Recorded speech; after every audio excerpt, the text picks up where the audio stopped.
Hey, Freebird here, otherwise known as Ahuanicro. And this sycamore, oops, sorry, she's not a sycamore, cottonwood. Oh, I've been laying at her base now for about a week. And this beautiful lake over here with this gorgeous sunset taking place right now. And today is kind of like my Zen day. I've learned to rest my body once a week and just not do any exercises or super long walks and just kind of be lazy and stretch and meditate and listen. And look, there's a raven over there.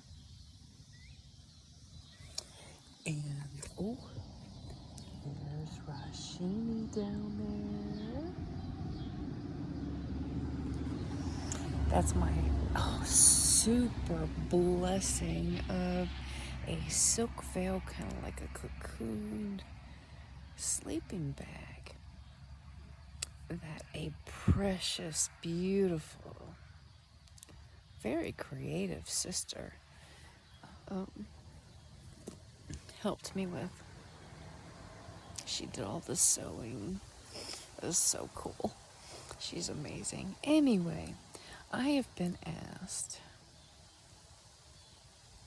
to share a little bit about myself. And just, I love my life.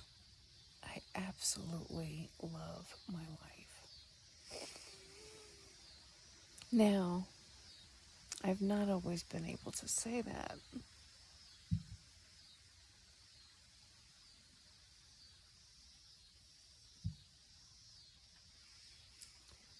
I love my biological family and how they have been great, wonderful, amazing teachers for me.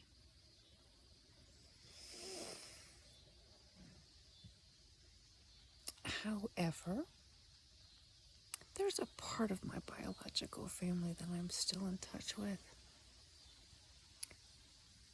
They have this philosophy of, there's a greater, higher power, and, we really don't know about God, but we know about kindness, and we know your family. And we all have our weird little pieces about us, but we're family. And we help each other out. And that's the kind of spirit family that I have built. Well, I can't take credit. Spirits built it. Spirits guided the way. And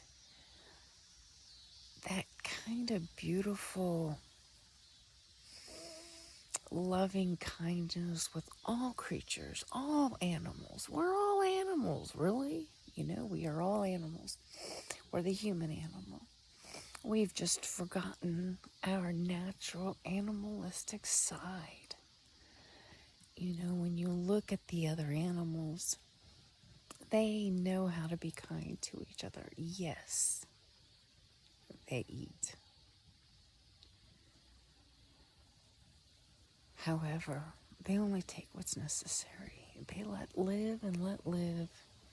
And what they harvest in the day, what spirit graces them with in the day, is what they get to eat. And they're grateful for it, that kind of a thing. Anyway, so I operated a canine bed and breakfast and a doggy daycare. I was led into that by Spirit,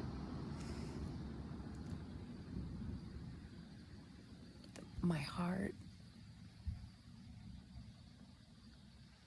and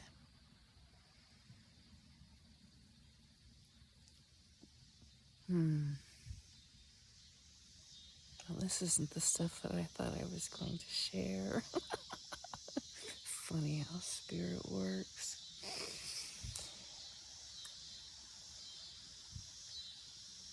So, life takes over, da da da da da da da. Anyway, how did I end up here? Well, I guess that was part of the story I was sharing with you. Anyway, before my brain took over.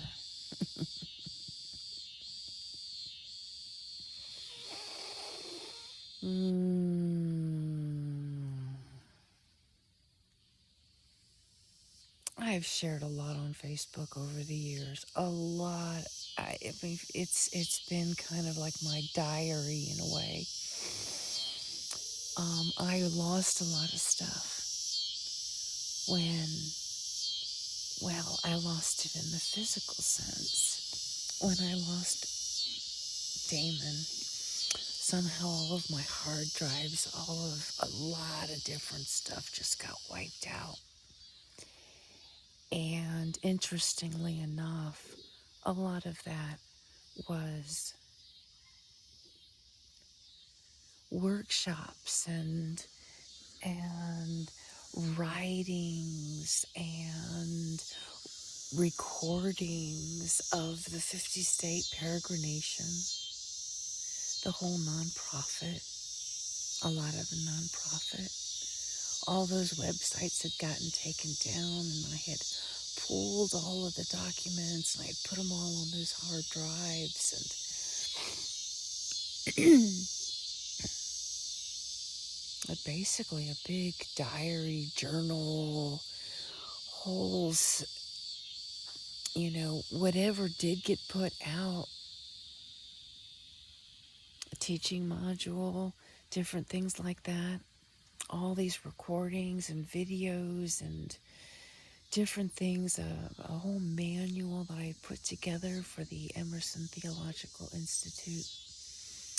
A lot of that wiped clean. It's amazing how Spirit works. And I had believed that, well, Spirit doesn't trust me. Maybe I was hoarding it. Maybe I didn't get it out. I had all these doubts, and then I look over to Standing Bear Mountain on the maps in the United States world. We know it as the Cook's Range. Just the Standing Bear Range. Said, no worries. Nothing's ever lost. Great Spirit, I have written it all. It was not mine to share in the way that I believed I was being told to share it. In the corporate type of way, in the non-profit type of way, and the whole, colonialism has its goodness and its badness, just like everything. Nothing is completely black or white.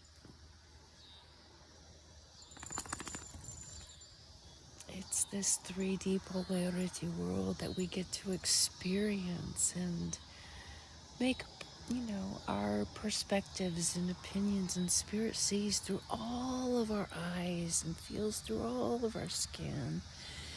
And it's experiencing it all through us and created this prophecy, and we're playing it out. I mean, how fucking cool is that? Yeah, I'm using that word. It's because it's cool. It's really, really cool when you pull your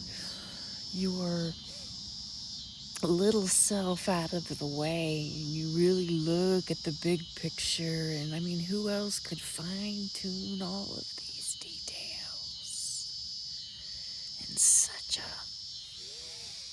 perfect, synchronistic, master webbery way. Clear down to every conspiracy theory and every little grain of sand, every single cell.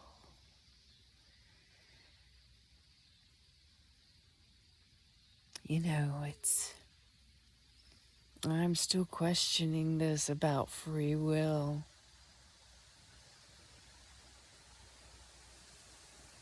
I don't know. And who really does? The great mystery. Anyway, so I travel on the motorcycle, little iron pony out there. This one's name's Raven. And I was blessed with this amazing little tent. I mean, there for a while I was doing a little pup tent, or, going a lot of miles to go from a host home to a host home, or, a cheap little,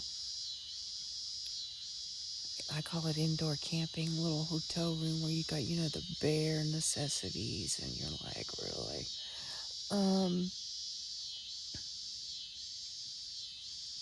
And I get sent to places where either,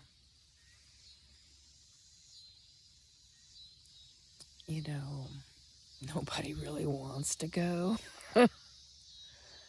or nobody can. And there is a need, and it's typically around spirit family or the animals. And I've called it that. It started out the first year as a grant and an amazing sharing of gratitude, my way of paying back to the animals for all that they had taught me. Because mostly what I learned about myself, I learned through the animals when I was waking up onto my spiritual path. But the animals, I mean, even as a little girl, I was like, I know the animals. And I had shared with my grandma that one of these days I'm going to ride my motorcycle all 50 states and I'm going to have a message. And she just kind of patted me on the back and she says, oh, sure.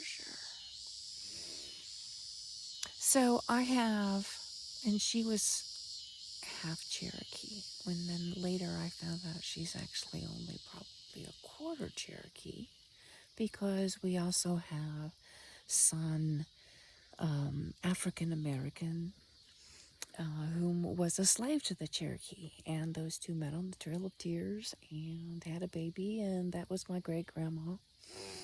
And they had taken off from the reservation and went back to the Cumberland Gap area.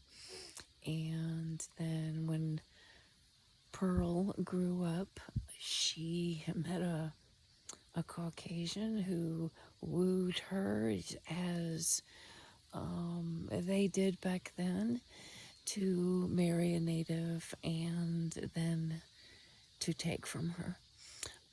Only he didn't kill her. He killed her in a whole other way.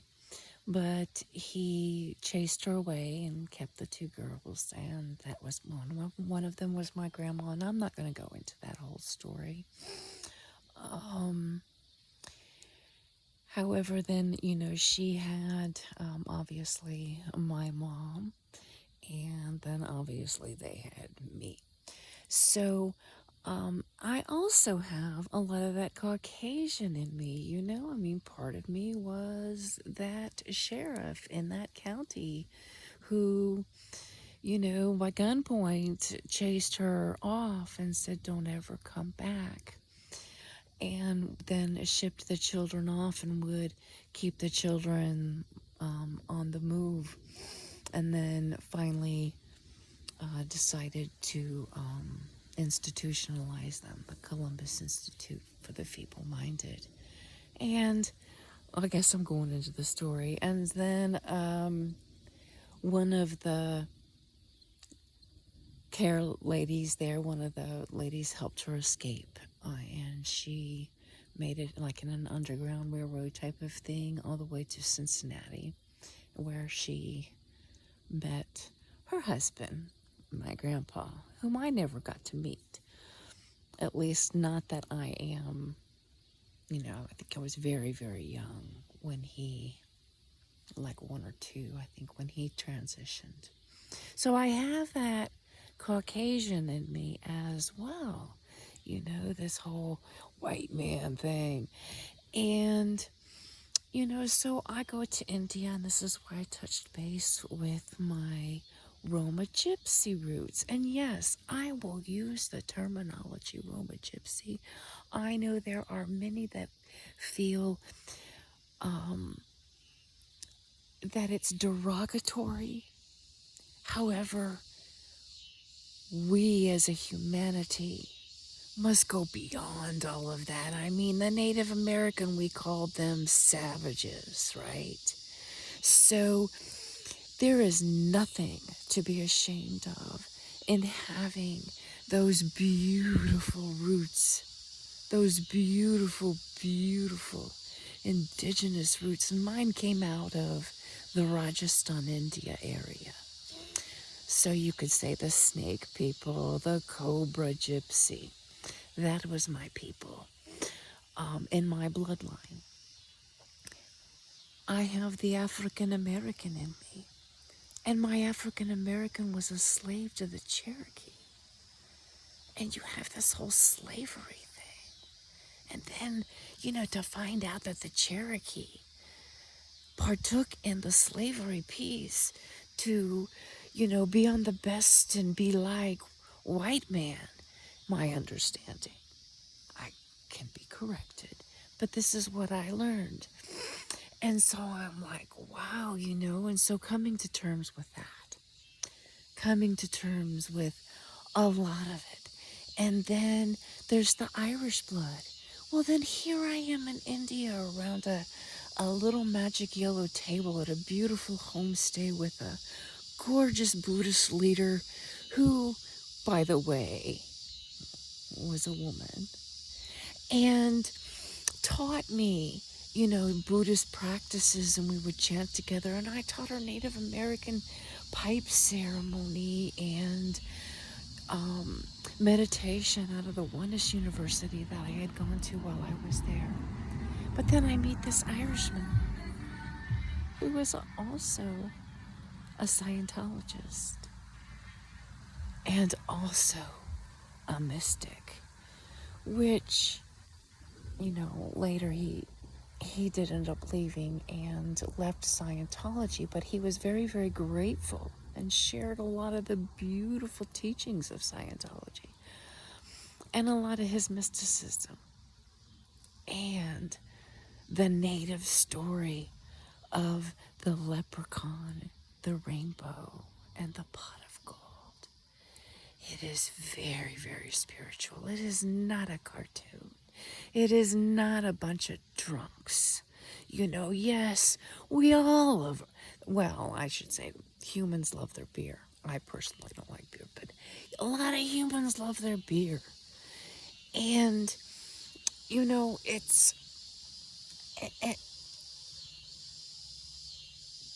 as long as it doesn't become an issue, we won't go into that space because that's part of my native blood that it's poison to us. So anyway, but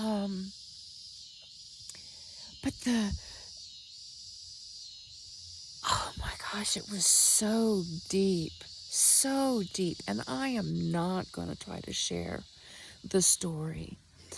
However, I can really, really appreciate the native Irish. And you have native Scottish. You have native French. You have native, in all parts of the world, we have our nativeness, our indigenous. And Great Spirit, he shared, we're going to mix things up. He shared the prophecy of white man coming over, and not all white men are terrible, terrible people. Not all natives are in touch with their native spirituality. Anyway, it's,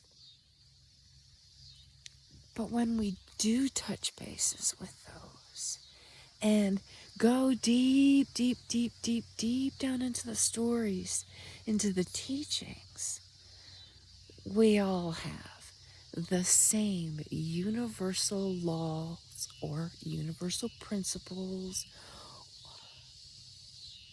and we all have our ways that we were shown by nature and the animals around us, and how to use these different, you can call them superpowers or kindness, or taking care of each other, and honoring each other's space. It's so. This takes me to this place of appropriation, and how I, as a mutt, share who I am and honor all of who I am without appropriating what we humans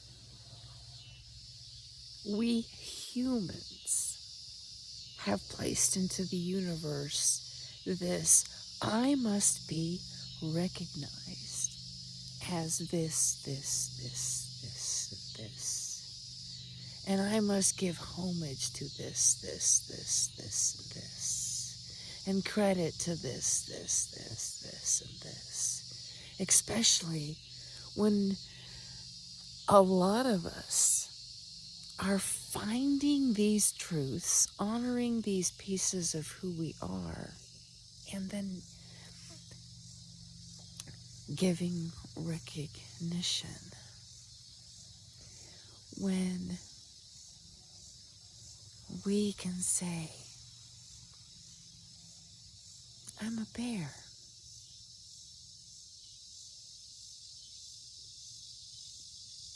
I'm a human.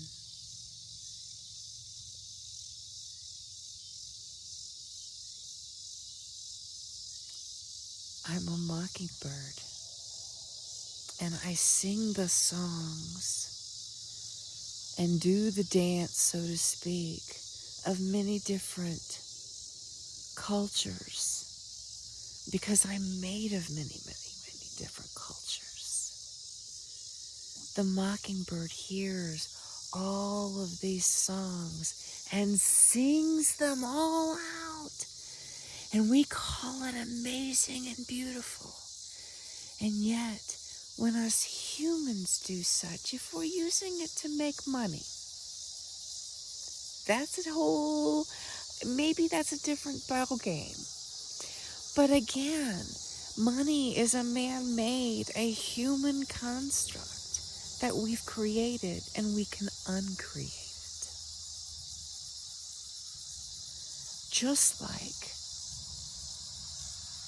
we are all humans, and what each and every one of us has learned, you take it all the way back to the culture, it goes all the way back to a group of people who were watching some animals and decided this is how we're going to do things, where they heard the voice of God within and said, do it this way to honor me.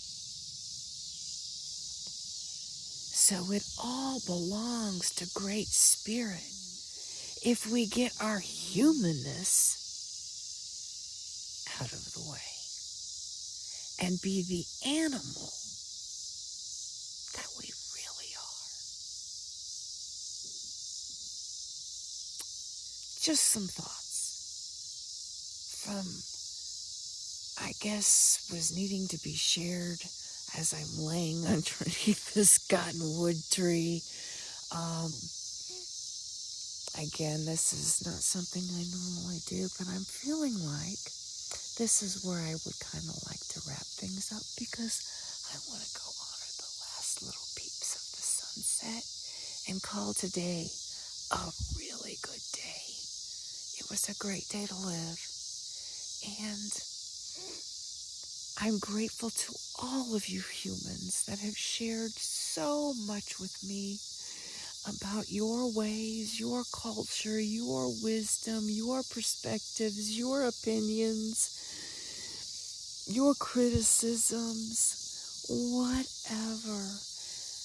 And just say thank you, thank you for being who you are in the moment and being that love expression as it's being called through your heart. And of course, all of the non-humans too. Oh, none of this is possible without all of us. And that's the one thing else that we need to remember, that I have learned from my All Relations Fire Team Dream is this: we're on this Synchronicity Bus Express together, and we can't do it without all of us. So thank you for being here and being you. Hey, hey.